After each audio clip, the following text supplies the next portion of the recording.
আসসালামু আলাইকুম ওরহমতুল্লাহ। প্রিয় মুসলমানদের পথে শ্রোতা বন্ধুরা, আশা করি সবাই মহান আল্লাহ তাআলার অশেষ মেহেরবানি ও দয়ায় ভালো আছেন। একদিকে নবী করিম সাল্লাল্লাহু আলাইহি সাল্লাম যখন হিজরতের প্রস্তুতি গ্রহণ করতে থাকলেন, অন্যদিকে মক্কার পাপিষ্ঠরা দারুন নাদোয়ার সিদ্ধান্ত বাস্তবায়নের প্রস্তুতি গ্রহণ করতে থাকল। উদ্দেশ্য সাধনের জন্য নিম্ন তালিকাভুক্ত 11 জন পাপিষ্ঠকে নির্বাচন করা হলো।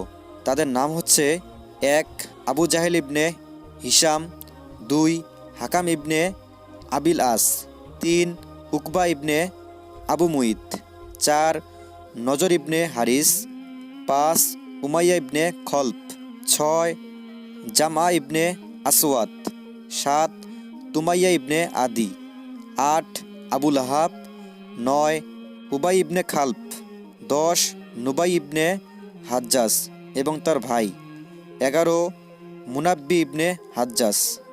নবী করিম সাল্লাল্লাহু আলাইহি সাল্লামের স্বভাবগত অভ্যাস ছিল তিনি এশার নামাজের পর রাতের প্রথম প্রহরে ঘুমিয়ে যেতেন এবং অর্ধরাতে জেগে মসজিদুল হারামে চলে যেতেন। নবী করিম সাল্লাল্লাহু আলাইহি সাল্লাম সেখানে তাহাজ্জুদের নামাজ আদায় করতেন। নবী করিম সাল্লাল্লাহু আলাইহি সাল্লাম হযরত আলী রাদিয়াল্লাহু তাআলা আনহুকে বললেন, তুমি আমার এ সবুজ হাজরামি চাদর গায়ে দিয়ে আমার বিছানায় ঘুমিয়ে থাকো, তারা তোমার ক্ষতি করতে পারবে না।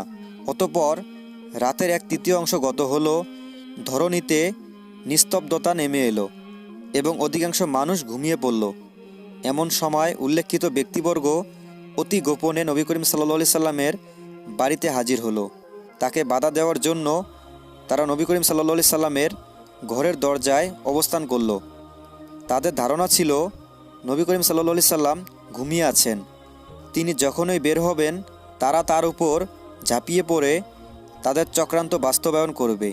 তাদের এ ঘৃণ্য পরিকল্পনা বাস্তবায়ন ও কার্যকর করার ব্যাপারে তাদের অবস্থা এতই দৃঢ় ছিল যে কিছুক্ষণের মধ্যেই তারা কেল্লা ফতেহ করে দেবে।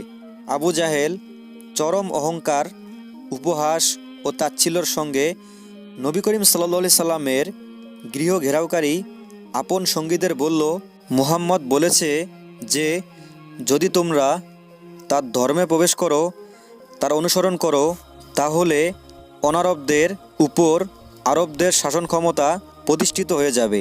মৃত্যুর পরে আবার যখন তোমাদের উঠানো হবে তখন উর্দুনের বাগানসমূহের মতো বাগান দেওয়া হবে। আর যদি তোমরা তা না করো তাহলে তার পক্ষ থেকে তোমাদের উপর হত্যাযজ্ঞ চালানো হবে। আর এ অবস্থায় মৃত্যুর পর আবার যখন তোমাদের উঠানো হবে তখন ঠিকানা হবে জাহান্নাম।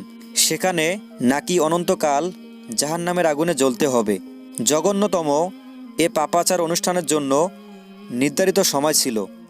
এজন্য তারা রাত জেগে সময় কাটাচ্ছিল এবং নির্ধারিত সময়ের জন্য প্রতীক্ষারত ছিল। কিন্তু মহান আল্লাহ তাআলার ব্যবস্থাই হচ্ছে চূড়ান্ত এবং তার বিজয় হচ্ছে প্রকৃত বিজয়। তার ওই একক এখতিয়ারে রয়েছে আসমান ও জমিনের একচ্ছত্র আধিপত্য। তিনি যা চান তাই করেন। তিনি যাকে বাঁচাতে চান কেউ তার কেশাগ্রও স্পর্শ করতে পারে না। আবার তিনি যাকে পাকড়াও করতে চান পৃথিবীর কোনো শক্তি তাকে রক্ষা করতে পারে না।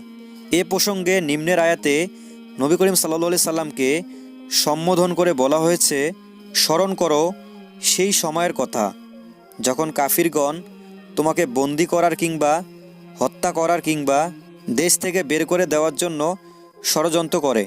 তারা চক্রান্ত করে আর আল্লাহ কৌশল করেন। আল্লাহই সর্বশ্রেষ্ঠ কৌশলী।